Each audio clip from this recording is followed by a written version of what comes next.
So, hi Simon, welcome to the Great Digital Pub. Hi. I'm really sorry that we can't be on the roof and that Britain has brought back its grey sky and freezing cold weather to me. Are you in control of the weather? I wish I was. Okay. You don't have to apologize. I'm sorry. But I did want to introduce you with your long list of accomplishments, but it's a bloody mouthful. Oh, you don't have to big me up at all. Well, I'm just a lost soldier. Well, there's so many. Tell me if I'm missing one. There's published author. You are in 2 very well-renowned bands, and now you've ventured into a solo career of singer-songwriter. I'm here. I've arrived. How's it going? I've beat the dust off my wings and taken off my armor, and Is that what it feels like now you're on your own? Yeah. I bet it's pretty daunting, seeing as it was, because you were obviously with your brothers, that was obviously going to be quite a comforting environment to be in. Oh, incredible journey! Oh, it's all been an incredible journey. The thing that really has made me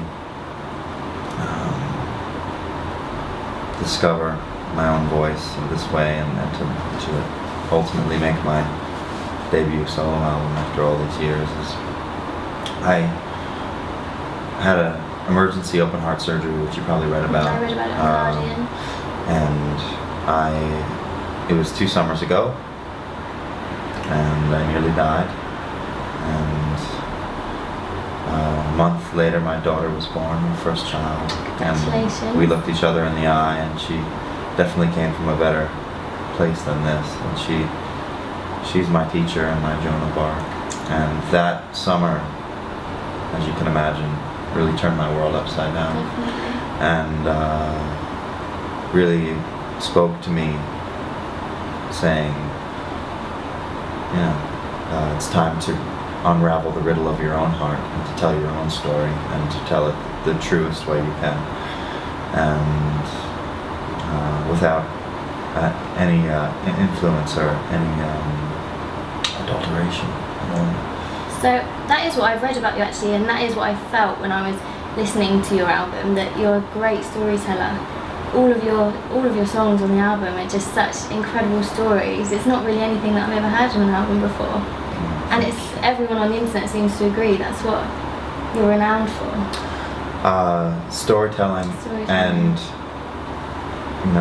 bringing these characters to life has been really at the core of what my brothers and I started doing 10 years ago. And I was lucky enough to be a kid before the smartphone and the Kindle and the Twitter. So I had to walk to the library.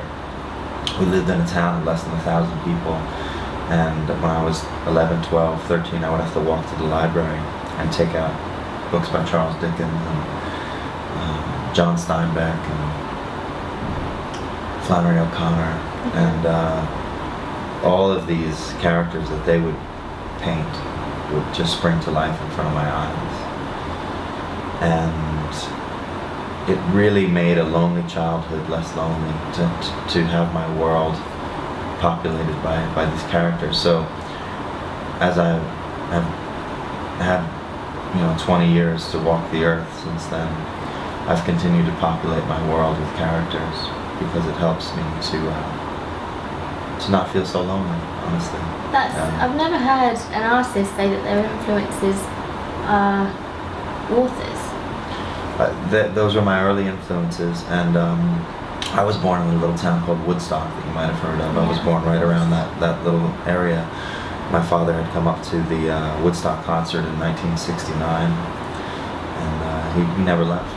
So I was born in the woods. What an upbringing. I was born in the woods, and the first music I ever heard was Bob Dylan, Joni Mitchell, Crosby, Stills, Nash and Young, the band. You can hear that in your music. And so, for better or worse, that music it's branded on my heart. And luckily, I've had a long life to explore other music as time has gone by. And but at the core of what I do, it's songwriting and storytelling in the tradition of the artists I mentioned. Leonard Cohen and Woody Guthrie, and those are the songwriters that have influenced me. Townes Van Zandt, one of my great influences. But like I said, ultimately you have to tell your own story, or else it's just regurgitation. Which you do have. You have one hell of a story, as you've already said. I've been through the war. I've been through the fire, and I am blessed to be able to tell my story, to be here on planet Earth. So. Do you feel like it's made your album what it is? Obviously, I'm assuming that your album wouldn't be in any way, as you wear your heart on your sleeve an awful lot in the album, which is probably due to the background that you've had and the story that you have to tell. Yeah, honestly, after my heart surgery, I was on heavy doses of morphine.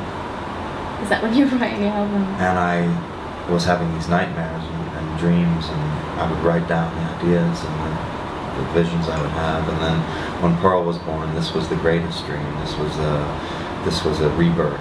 This was a resurrection, almost. And so this album really is the soundtrack of my pain and fear, the soundtrack of my deliverance, the soundtrack of my great humbling and a newfound joy. So I feel like there's a balance of the darkness and the light that sort of shines through in the album. But yeah, it's really chiefly inspired by that summer and all the fear and the loathing and the love and the rebirth. Is that one of the reasons I actually read the other day that most of the recording is done in some really obscure places, including, I think, a high school? Is that because you don't, obviously it's not a generic story to an album, is that what you wanted to portray in where you recorded it? I began recording the album at home after the heart surgery. As soon as I could sing, I set up a microphone and started to demo these songs and ideas, and some of the songs that are on the album are the original demos. And as time went on, I recorded the album over a year, and I promised myself that I would just follow the songs. I would be a servant to the songs. So some of the songs asked to be recorded in a less lonely environment, and so I brought my brothers in and my good friends, and we recorded a few songs at this abandoned high school that they had a studio set up in a town called Beacon, New York. And it's an appropriate word, beacon, because I was following the light. I was following the beacon, the lighthouse, the yonder star, to try to really find the right way to record these songs. So it was a sign. Yeah, and then I have a good friend named Ben Lovett from the band Mumford & Sons, and he came up to Woodstock and worked on a song with me in my barn, and then invited me to a studio he works at in London. It's an old church in Crouch End, and we recorded the song "You and I Belong" there. And it was a song I wrote when Pearl was born, my daughter Pearl. And it's just a song about giving praise and thanks for every new morning. And I wrote it with an acoustic guitar, very lonely. But Ben really helped to breathe a great life into it, and we, it really does feel like a hillbilly dance party. Celebration. It's a great collaboration. So. If you want something that's going to create a bit of a party background to your music, definitely pick Muffins. Yeah. So thank you so much for coming in. I can't wait to hear you perform. So I'm Felice, everyone.